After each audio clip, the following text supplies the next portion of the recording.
20 June 2018 an exercise of power conferred by Section 92 of the Constitution of Jammu and Kashmir and the subsequent exercise of power on 21 November 2018 under Section 53(2) of the Constitution of Jammu and Kashmir to dissolve the Legislative Assembly are constitutionally valid. F. Whether the proclamation which was issued by the President of India under Article 356 of the Constitution on 19 December 2018 and the subsequent extensions are constitutionally valid. G. Whether the Jammu and Kashmir Reorganization Act 2019, by which the state of Jammu and Kashmir was bifurcated into two union territories, the Union Territory of Jammu and Kashmir and the Union Territory of Ladakh, is constitutionally valid, bearing in mind, 1. The first proviso to Article 3, which requires that a bill affecting the area, boundaries, or name of a state has to be referred to the legislature of the state for its views. And 2. The second proviso to Article 3, which requires the consent of the state legislature for increasing or diminishing the area of the state of Jammu and Kashmir, or altering the name of the boundary of the state before the introduction of the bill in Parliament. H. Whether during the tenure of a proclamation under Article 356, and when the Legislative Assembly of the state is either dissolved or is in suspended animation, the status of the state of Jammu and Kashmir as a state under Article 1(3)(a) of the Constitution and its conversion into a union territory under Article 1(3)(b) constitutes a valid exercise of power. I'll now read out our conclusions under different heads. Whether the proclamation issued under Article 356 of the Constitution of India and Section 92 of the Constitution of Jammu and Kashmir is constitutionally valid. We have held that this court need not adjudicate on the validity of the proclamations because, 1. The pleadings of the petitioners in the writ petitions indicate that their principal challenge is to the abrogation of Article 370 and whether such an action could have been taken during Precedent's rule. And 2. Even if this court holds that the proclamation could not have been issued under Article 356, there would be no material relief which can be given in view of the fact that Precedent's rule was revoked in the state of Jammu and Kashmir on 31st October 2019.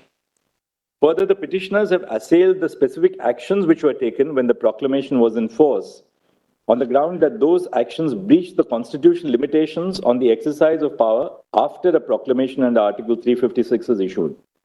These substantive challenges, which form the fulcrum of the case of the petitioners, have been considered. Next issue. Whether there are limitations on the exercise of power by the President or Parliament under Article 356. We have held that there are limitations on the power which can be exercised by the Union Government in the state when a proclamation under Article 356 is in operation. We have reached the conclusion on the following grounds. A. The majority in S.R. Bommai, the 9-judge bench decision, held that the actions taken by the President after issuing a proclamation are subject to judicial review. However, the learned judges adopted slight variations on the standard needed to be applied by the court to test the validity of the exercise of power by the President after the issuance of the proclamation.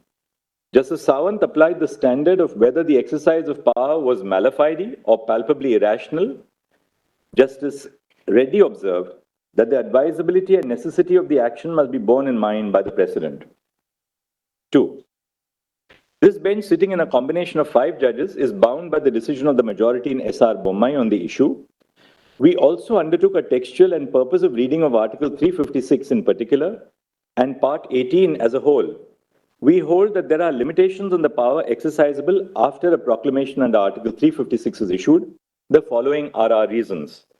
First, the thread that runs through Part 18 of the Constitution, when read as a whole, is that differing levels of executive and legislative power are required to handle an emergency under Article 352 and under Article 356.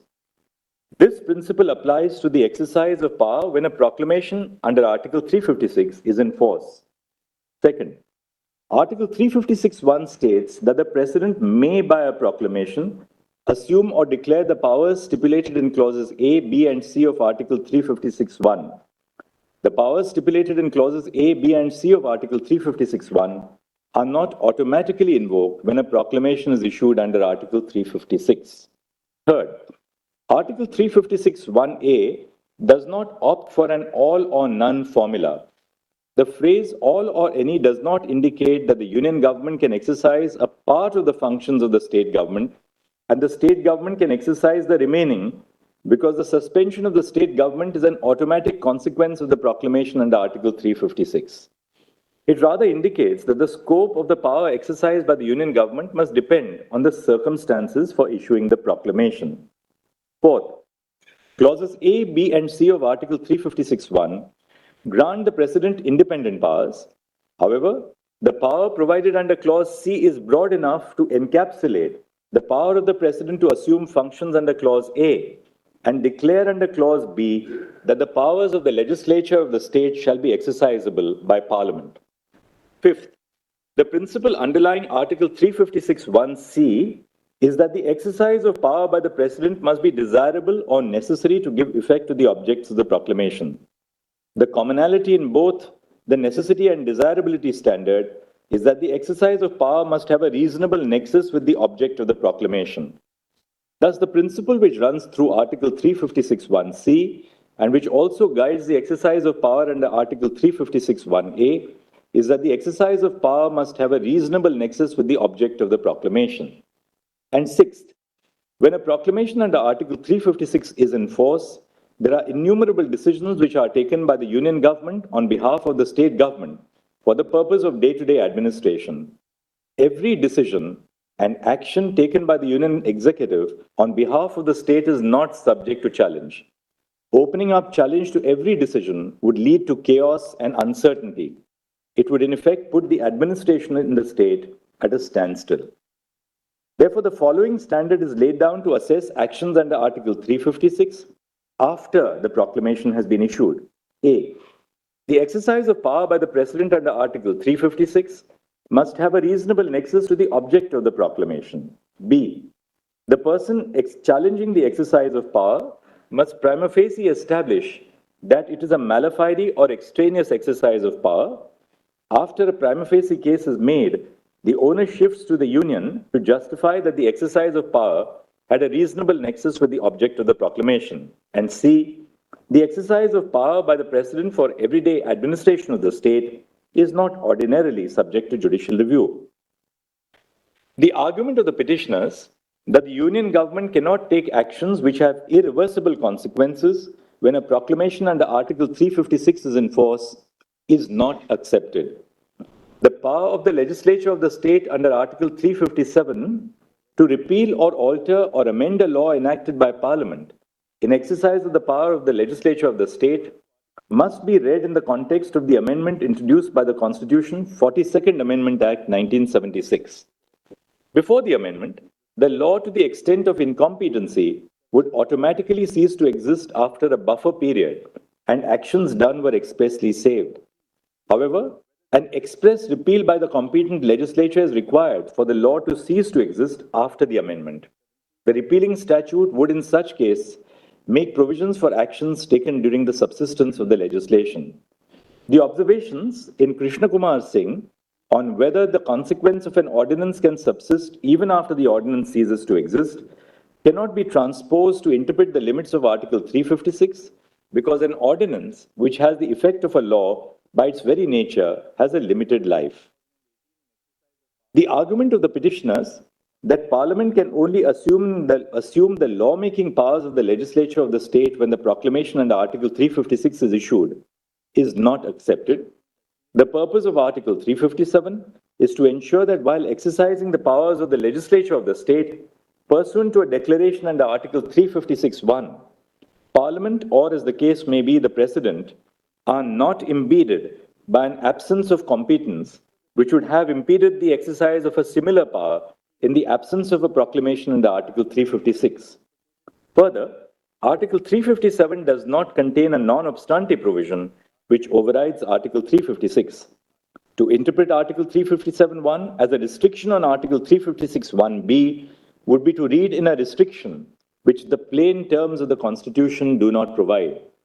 As held above, the exercise of power after a proclamation under Article 356 is issued is subject to judicial review, and immunity from judicial scrutiny does not attach to the exercise of constitutional powers of the legislature of the state. The court, while judicially reviewing the exercise of power, can determine if the exercise of the constitutional power of the legislature of the state by Parliament has a reasonable nexus with the object sought to be achieved by the proclamation. The next issue is whether Jammu and Kashmir retained an element of sovereignty or internal sovereignty when it joined the Union of India. We have held that the state of Jammu and Kashmir did not retain an element of sovereignty when it joined the Union of India. We have arrived at this conclusion for the following reasons. First, paragraph 8 of the instrument of accession executed by Maharaja Hari Singh provided that nothing in the instrument would affect the continuance of the sovereignty of the Maharaja in and over the state. Second, on 25 November 1949, a proclamation was issued for the state of Jammu and Kashmir by Yuvraj Karan Singh. The declaration in this proclamation that the Constitution of India would not only supersede all other constitutional provisions in the state, which were inconsistent with it, but also abrogate them, achieves what would have been attained by an agreement of merger. With the issuance of the proclamation, paragraph 8 of the instrument of accession ceased to be of legal consequence.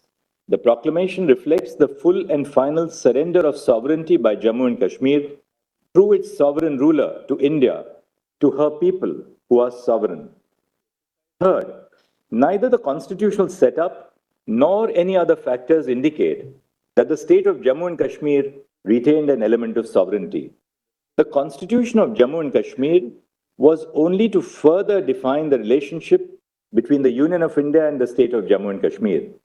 The relationship was already defined by the instrument of accession, the proclamation by Yuvraj Karan Singh in November 1949, and more importantly, by the Constitution of India. Fourth, there is a clear absence in the Constitution of Jammu and Kashmir of a reference to sovereignty. In contrast, the Constitution of India emphasizes in its preamble that the people of India resolve to constitute themselves or to constitute India into a sovereign, socialist, secular, democratic republic. Fifth, that the state of Jammu and Kashmir became an integral part of the Union of India is evident from Articles 1 and 370 of the Indian Constitution. It is reiterated in Section 3 of the Constitution of Jammu and Kashmir, which is unamendable. Sixth, the preamble of the Constitution of Jammu and Kashmir, Sections 3, 5, and 147 of the State Constitution, coupled with Article 1 of the Constitution of India, read with the first schedule, as well as Article 370, indicate in no uncertain terms that a system of subordination as understood by the definition of sovereignty exists by which the state is subordinate to the Indian Constitution first and only then to its own constitution. Seventh, all states in the country have legislative and executive power, albeit to differing degrees. The Constitution accommodates concerns specific to a particular state by providing for arrangements which are specific to that state. Articles 371A to 371J are examples of special arrangements for different states. This is a feature of asymmetric federalism, like Article 370, which became applicable to Jammu and Kashmir on the adoption of the Constitution. The state of Jammu and Kashmir does not have internal sovereignty which is distinguishable from the powers and privileges enjoyed by other states in the country. And eighth, the limited question before the Constitution bench in its decision in Premnath Kaul was whether the monarch held plenary legislative powers after the Constitution of India as it applied to Jammu and Kashmir was adopted in the state, but before the Constitution of Jammu and Kashmir was adopted. A decision is an authority for the proposition which it decides. The question whether the state of Jammu and Kashmir retains sovereignty upon integration with the dominion of India did not arise in that case. The next issue which we have addressed is the challenge to Constitutional Order 273, CO 273. To answer this issue, we had to decide on two issues. One, whether Article 370 is a temporary provision, and two, the effect of the dissolution of the Constituent Assembly of Jammu and Kashmir on the scope of powers under Clause 3 of Article 370. We have held that Article 370 is a temporary provision on a reading of the historical context in which it was included. Article 370 was introduced to serve two purposes. First, the transitional purpose to provide for an interim arrangement until the Constituent Assembly of the state was formed and could take a decision on the legislative competence of the Union on matters other than the ones stipulated in the instrument of accession and ratify the Constitution. And second, a temporary purpose, an interim arrangement in view of the special circumstances because of the war conditions in the state. C. We have held that a textual reading of Article 370 also indicates that it is a temporary provision. For this purpose, we have referred to the placement of the provision in Part 21 of the Constitution, which deals with temporary and transitional provisions, the marginal note to the provision, which states temporary provisions in respect to the state of Jammu and Kashmir, and a reading of Articles 370 and 1, by which the state became an integral part of India upon the adoption of the Constitution. D. On the second question of the effect of the dissolution of the Constituent Assembly of Jammu and Kashmir on the scope of powers under Clause 3 of Article 370, we have held that the power of the President of India under Article 370, Clause 3, to issue a notification declaring that Article 370 ceases to exist,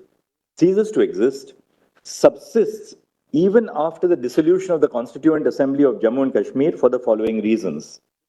First, the proviso to Article 373, that is Clause 3, encapsulates the process by which the Indian states could ratify the Constitution of India. The ruler of each Indian state had to issue a proclamation ratifying the Constitution on the recommendation of the Constituent Assembly, where such body existed. In states where the Constituent Assembly was not convened by then, the ruler of the state had to issue a proclamation accepting the Constitution. When a Constituent Assembly was convened in those states, the Constituent Assembly could make a recommendation for the modification of the Constitution as it applied to the state, and such a recommendation would be earnestly considered, into inverted commas, earnestly considered by the Union. The words recommendation of the Constituent Assembly, referred to in Clause 2, shall be necessary before the President issues a notification, as it appears in the proviso to Article 370, Clause 3, and must be read in this context. Thus, the recommendation of the Constituent Assembly to begin with was not binding on the President. Second, at the time of the framing of the Constitution of India, it was obviously within the contemplation that the Constituent Assembly of Jammu and Kashmir was formed for framing the Constitution for the state. It was not intended to be a permanent body, but a body with a specific remit and purpose. The power conferred by the proviso to Article 370, Clause 3, was hence something which would operate in a period of transition when the Constituent Assembly of Jammu and Kashmir was formed and was in existence pending the drafting of the state constitution.